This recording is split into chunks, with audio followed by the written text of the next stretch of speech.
Hello, Brobs. I'm back with So the Witch Won't Eat Me by Dorothy Bloch, Fantasy and the Child's Fear of Infanticide. Didn't read yesterday because I forgot to plug my phone in overnight.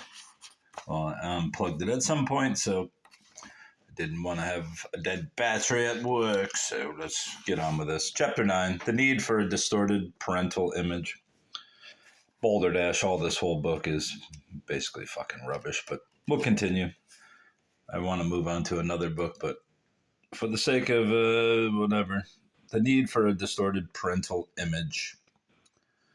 That a distorted parental image may be essential to the psyche's defensive system has emerged with great clarity from both my work with children and my psychoanalytic treatment of adults. The more familiar defensive distortion is the idealization of the parents, which is a universal function of children's fantasies and a dominant factor in neurotic symptomatology, along with the devaluation of the self. Norma herself presented the dynamics of that investment in almost classic terms. When I marveled at the nobility she had ascribed to her mother, she stated, "The nobler I make her, the more understandable it is that she couldn't love me."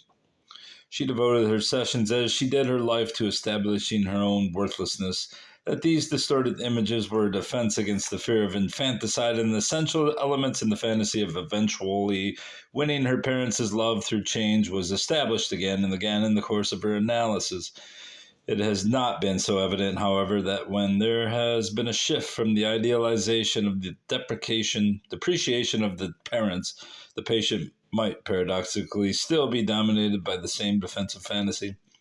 I have found that when the liberation of the parents' accumulated rage and the establishment of the beginnings of his real identity have led to the exposure of the parents' hostile feelings and to the crumbling of the idealized parental image, what has frequently followed has been an equal but opposite distortion.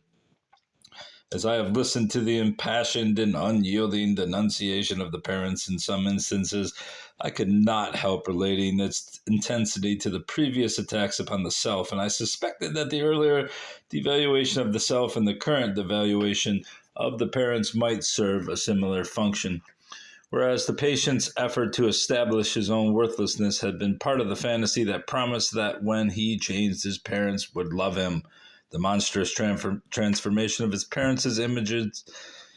All right, let's slow down there. Of his parents' image appeared to carry with it the demand that they change. Implicit in the attacks was not merely a sense, in many instances, of the very real wrongs and injustices the patient had suffered, but the belief that if only the parents had wanted to, or even more, if only they still wanted to, they could change and give the patient the love that he had required in the past. Carefully buried was the perception of the parents' limitations and their possible incapacity to fulfill a need that had been set in the patient's early years, when life or death had actually appeared to be the issue. That life still depended on the parents' love was the unspoken conviction that hid behind the attacks. It has been my experience that very often only when a patient has been able to relinquish his devalued self-image for a more realistic one and has succeeded in improving the conditions of his life has he been able to surrender his fantasy of securing his parents' love and with it his need to attack them. The reluctance to accept his parents as reality until that point has been reached suggests that a distorted parental image may be an essential factor in the psyche's defensive system. Integral to that defense appears to be a singular lack of any meaningful curiosity about the dynamics of the parents' personalities. In only rare instances have patients I have known sought out the information that would clarify their parents' feelings and behavior or allow whatever they knew about them to influence their emotional response on anything more than a superficial level. In a letter written several years after her treatment began, one patient, who knew almost nothing of her parents' backgrounds and evinced even less interest, put the problem very succinctly. "I don't want to grow up and realize that my parents are just goddamn people, because I want to hate them and hate myself and be mean and terrible and hated." And the ending of that statement reveals the secret wish, because I want to be loved. To fathom that seeming paradox, it might be helpful to know that for the first 2 years of treatment, this patient had presented a saintly image of her mother and had assumed that she herself was responsible for her father's violent rages.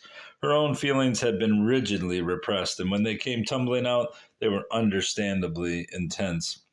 That the hope of eventually being loved was still tied to maintaining hate suggests that acceptance of her parents' limitation would inevitably have meant not only relinquishing that hope for the present and the future, but acknowledging that she could not reach into the past and transform the hatred of those early years into love. When her improved self image and her more gratifying lifestyle allowed her to abandon her investment in winning her parents' love, her previous underlying conviction that she couldn't survive without it became dramatically clear. Her unconscious perception of her parents' personalities was then allowed to surface, and her expectations and demands to conform to their reality. Only rarely have I been in a position in which my knowledge and understanding of the parents of my adult patients have enabled me to appreciate the scale of the distortion that appeared essential to the patient's defense system. Because Norma's journal provided so much information about her mother's life, her mother's personality, and the reasons for her very real mistreatment of Norma, the measure of her inability to fulfill a parent's role emerged with some clarity. Here comes the sneezing fit. As I attempted to see her in perspective during the initial phases of Norma's treatment, I became aware that Norma's need to maintain an idealized and potentially loving image of her had precluded any possibility of establishing her reality or of understanding the dynamics of her concealed wish for infanticide. Bullshit. Norma's investment in feelings of worthlessness in order to explain and justify her mother's hatred had not only denied Norma's real identity, but had also required the blotting out of her mother's. Although Norma was preoccupied with the early conditions of her mother's life, she rarely allowed herself to establish in any real way a connection between those conditions and her mother's personality. To have acknowledged the existence of cause and effect between her mother's familial environment and her capacity to love would inevitably have revealed the hopelessness of Norma's struggle. Her refusal to recognize her mother's real identity indicated that she experienced as a danger any challenge either to her own self-image or to her image of her mother. Not until the end of her analysis, when she had freed herself of her worthless self-image and of her conviction that her life depended on her mother's love, could she begin to experience in depth the reality of her mother's feelings, or attempt to search for their origins in the detail of her mother's life. In her first efforts to establish her mother's reality, Norma wrote, "I can't think of her without pain. I can't separate her pain from mine. When I try to approach her image, I have to find my way through a dense fog over a vast gray plain that has become so sensitized that every step is an abrasion and the entire area an aching sore. As far back as I can recall, I was preoccupied with my mother's unhappiness blindly and without comprehension. I was an unhappy child, but I was constantly absorbed by the details of her unhappiness."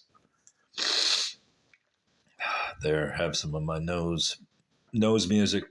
The details started with a scene when her mother was 5 and was directed to give the only food in the house, a single roll, to her younger sister because she was only a baby. I mean, that's actually a good point.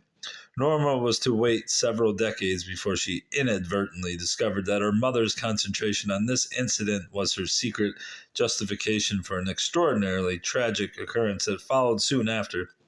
To present it to Norma's words, on a wave of optimism resulting from my analysis, I had planned an assault on the familiar, unbreachable wall of silence and told my mother that I had always considered myself responsible for my baby brother's death. In return, I was rewarded with the shocking information that when she was 5, she had dropped her infant sister, who injured her head and died soon after. The neighbors had accused my mother of killing the baby. How could they accuse me? She said passionately. I was only a child. This disclosure of her mother's early tragedy initially merely aroused Norma's indignation that once again her mother's misery had topped hers. It was some years before Norma allowed it to bring into focus some of the dynamics both of her mother's hostility and of the fabric of her mother's personality and the direction of her life. Norma's mother was the oldest of five, the youngest of whom was 15 years her junior. The family's poverty forced her to work at an early age, and to bitter failure her repeated efforts at an education. Pardon, it went into different mode. Because of her own mother's illness, the care of her younger siblings became her responsibility until her marriage. Norma noted early in her analysis, "I remember thinking she confused us with them. I didn't realize until the moment she didn't treat us any differently. We were actually all her children." Her brothers and sisters communicated a kind of feeling about her that was very familiar to what my sisters and brother and I also experienced. It was compounded of awe and respect and contained the same sense of distance one would observe in approaching a religious symbol. I think that for all of us, uncles and aunt alike, it was impossible to get past my mother's virtue. She was the original martyr. The martyrdom of Norma's mother was not far removed dynamically from Norma's mantle of virtue. It merely reflected in its larger dimensions the enhanced sense of guilt deriving from her actual relationship to the death of her younger sibling. Remembering how profoundly Norma's own relationship to her mother had been affected by, in her case, the unfounded conviction that she had caused her brother's death, we can only speculate about the feelings resulting from the reality of her mother's tragic situation. Not only was Norma's mother dominated by boundless feelings of guilt, but it was reasonable to suppose that her own mother's feelings toward her might also have registered a change following the baby's death. Although Norma's mother's acceptance of a role that amounted to virtual slavery may have been dictated by necessity, it may also have been an attempt of expiation that prevailed throughout her life. Although we have to rely on speculation to some degree in relation to Norma's mother, an examination of the impact on Norma of her conviction that she was a murderer might also lead us to a better understanding of the dynamics of her mother's feelings. From time to time during her analysis, Norma recalled incidents that appeared to dramatize a feeling for which she had no name. Her earliest recollection of the presence of something strange that appeared to set her apart from other children occurred somewhere between the ages of 5 and 7. To quote from her journal, "The children were all playing in front of the house on a late spring or summer afternoon. Spring, because Lena Goldstein came along wearing a checkered suit. We all loved Lena. She was young, and we thought she was very pretty, and she smiled very readily, so that whenever we saw her rounding the corner on her return from work, we'd stop our play and run towards her. She'd meet us with outstretched arms, embracing as many of us as she could fit, the others crowding in on the children who were lucky. The particular memory which has stuck is one in which I run for a short distance with the other children, then stop shyly and watch with joy as they receive her embrace. Perhaps we might consider this a very normal response in a child who had never known her mother's embrace, but the quality of Norma's feeling about this memory, as well as its further definition in a much later one, suggests that we are dealing with something very different. During a later stage in her analysis, she wrote, "I have always had a feeling of separation from others, a sense of difference, perhaps of not being completely or at all identified with their goals and aspirations. I keep thinking of Ada, of her valiant struggle for a relationship with a man that would give her what she wanted, of her wish and need for love. I remember a conversation with her and the sensation of a chasm which her discussion of her experiences or desires immediately defined.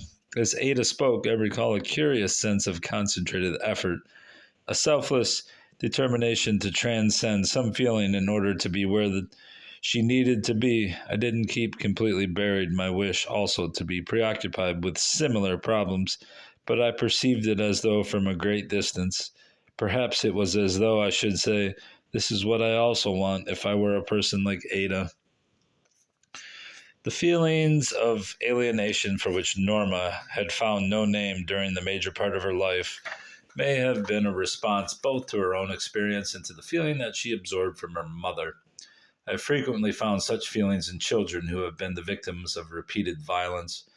Early in her analysis, Norma had described the overwhelming shame and humiliation resulting from her brother's abusive attacks, which she was incapable of warding off. Even though she recognized the disparity in their sizes and strengths, she still experienced her continued defeats in her struggle with him as a measure of her cowardice and worthlessness.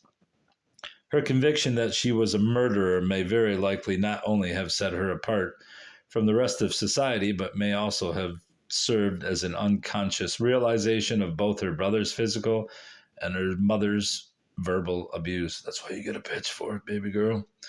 Although Norma had frequently found comfort in the thought that her mother had treated her no worse than she treated herself, she had never permitted herself either to assess or to question the true nature of her mother's self neglect. The details of her mother's familiar house attire presented a picture of a seriously depressed woman who took no pleasure in her body and who had never been taught to take care of herself. From Norma's account of what she knew of her mother's life and her uncles and aunts, it is possible to hypothesize that in addition to all the other determinants that may have made Norma's mother such a poor mother, she herself had received very inadequate mothering.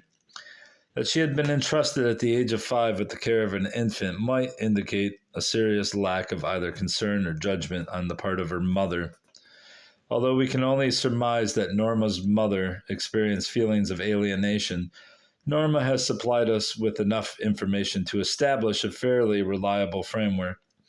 Her mother was known to have had only one friend prior to her marriage. During all of Norma's lifetime, there had been none. Her mother had never exchanged visits with any of her neighbors, and except for her sister, restricted exchanges of visits among relatives to 2 or 3 a year. Her resulting isolation was further reinforced by her almost complete lack of participation in her children's lives. Norma had no memory of her mother ever visiting her school at graduations. It was her father who donned his best clothes to deal with the rare problems that arose in that connection, just as it was her father to whom Norma appealed for the purchase of her first doll. When we consider that Norma had only one recollection of ever having a conversation with her mother, but mainly recalled her silence, whether alone with her or at the dinner table, the extraordinary degree of her mother's withdrawal becomes apparent. It would be difficult to gauge the enormity of the effect on a 5-year-old of being charged with murder, particularly against a background that must have seemed to her to have provided incontrovertible proof. Just as Norma had interpreted all subsequent events in the light of her expectation of punishment, her mother must have also, but to an extraordinarily intensified degree. Once those feelings of alienation were established, there was little in her family's treatment of her that did not serve to exacerbate them. To have been the oldest child and a girl in a family where poverty dictated the terms and where there was a paucity of loving feelings was to have known the meaning of deprivation and oppression. The resentment and jealousy that the oldest child may normally feel toward the younger siblings may, in the case of Norma's mother, have thus been enhanced to an unusual degree. Not only did the burden of caring for them fall on her, but it was also her misfortune that the family religion granted importance only to males. Accordingly, although she hungered for an education, only her brothers were taught Hebrew and encouraged to go to school. Norma's aunt, the youngest in... I wish I would have learned to read Hebrew so I could read Der Golem. I guess that was in German, wasn't it? Norma's aunt, the youngest in the family, also appeared to have no cares and must have seemed to Norma's mother to have led a charmed existence. There was no one in the family whose lot did not seem better than hers and therefore enviable. The resulting vindictiveness and the jealousy that became a consuming force in her life was merely natural consequences of this array of circumstances. That Norma's mother transferred the feelings of jealousy to her children emerges from Norma's communications.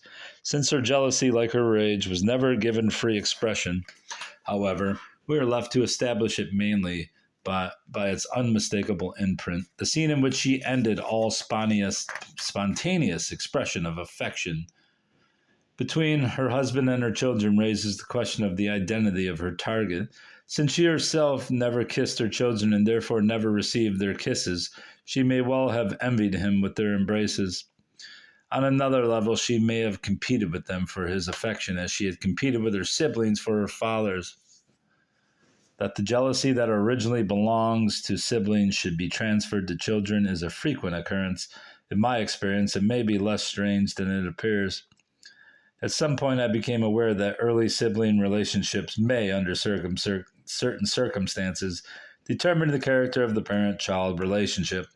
In many instances, which I shall discuss later, where the parents had a strong, frequently pre-oedipal fixation on the parent of the opposite sex, they not only projected the image of the parent onto their mates, but in order to reinforce that projection, they experienced their children as siblings. We can therefore speculate that Norma's mother may have fallen into this category and have found in her youngest child the focus of the jealousy that was originally directed at her youngest sibling.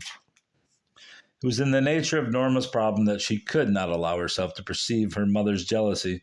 Even after she had confronted her mother's hostile feelings and had accepted their reality, she did not permit any broad inquiry into their origins.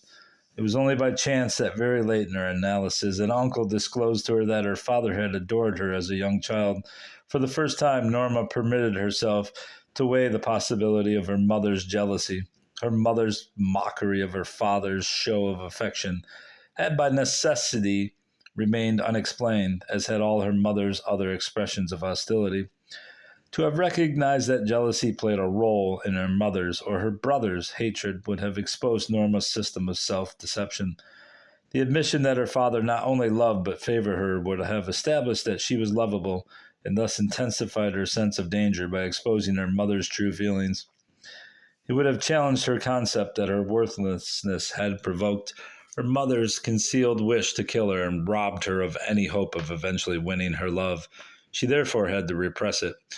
Norma's mother's jealousy was directed not only at an expression of affection between her children and her husband, but at almost every area of their lives. It almost succeeded in preventing the marriage of her oldest daughter and conveyed to Norma that friendships or any other relationships were undesirable. It also played a paradoxical role in relation to their achievement. On the other hand, it was quite clear to Norma that it was her mother who insisted that they obtain a college education. On the other, Norma had no recollection of her mother ever evincing any interest in her progress at school. Any reference to Norma's aspirations was met with sarcasm and disparagement. It was only in relation to her mother's stifling of any interest of her brothers, however, that Norma was able to unleash her most intense expression of outrage and indignation. She wrote, "My mother always played a silent game and revealed herself only at rare intervals.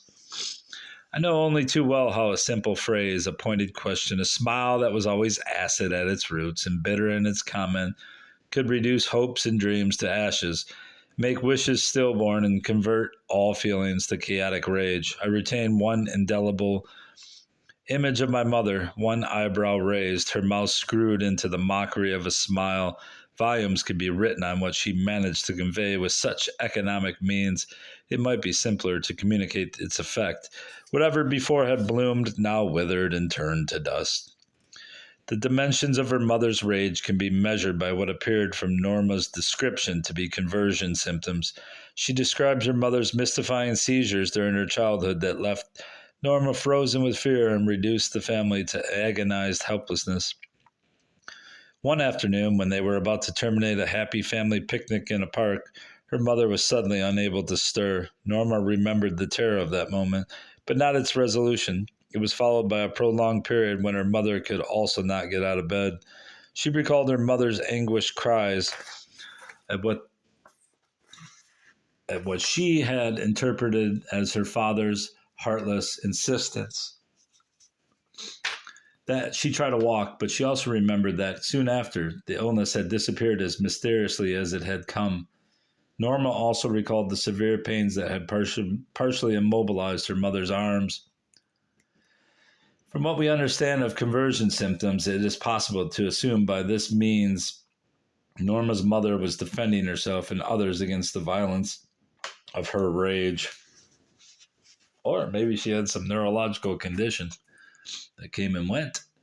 Except for Norma's mother and her uncle Max, Norma's mother finally family were violently acting out and intimidating people. Although Norma remembered seeing her grandfather only twice, the tales of his violent character and his brutal beatings of his rebellious sons suggest the origins of his children's violence. A scene from her childhood in which she watched her aunt mercilessly beat her 5-year-old son for getting himself badly sunburned had left an indelible impression. She felt that her Uncle Max had probably withdrawn and concealed his violence in order to curry favor with his father as a protection against his hostile and much more imposing brothers.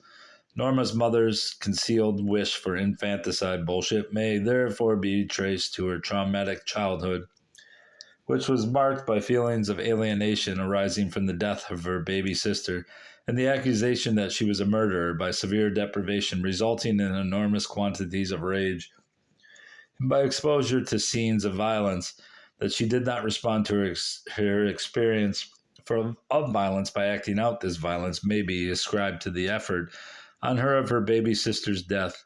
The magical conviction of children in general that their rage is the cause of whatever death occurs in the family was heightened in her case by her actual role and may have necessitated an extraordinary degree of repression. Yet think Norma's unconscious need to perpetuate a potentially loving image of her mother had precluded any possibility of establishing her mother's reality or of understanding the dynamics of her wish for infanticide. When Norma finally allowed herself in the course of her analysis to admit and to experience her mother's hatred of her and her own rage, she was still a long way from acknowledging who her mother really was. Her previous insistence on her mother's nobility was merely transformed into an equally absorbing concentration on her hatefulness. Although Norma's self-image gradually yielded in response to the accumulating evidence of her real identity, her idealized image of her mother, with its concentration on saintliness and martyrdom, exploded with rage and came together again as a monstrous character. Not until Norma's new sense of self had been consolidated around a new and more gratifying lifestyle was she ready to relinquish her struggle against her perceptions and to confront and accept the reality of her mother's life and of her resulting bitterness and hostility. Her newly established ego strength then enabled her to give up her fantasy of winning her mother's love and the need for a distorted parental image. You have to wonder what's going on in Dorothy Bloch's head writing this book, making a living off people's suffering. In a way, these psychologists are kind of masochists because it seems like they're prolonging the agony of this person, both for their own so-called academic experience, where, I mean, she obviously wrote a fucking book. Who knows how many books she wrote? But you think about it, you prolong these because you're helping her, but are you really helping somebody when you just say, listen, your fucking mother's dead. Time to move on. Help yourself. You can't change what your mother did. But no, Dorothy Bloch just kept going for years and years, and then she was disappointed that after 2 or 3 years, these people had moved on with their lives. Well, at least the parents did in a lot of these cases. And she's like mortally offended by it because she needs more fodder. All right. That's all. Goodbye.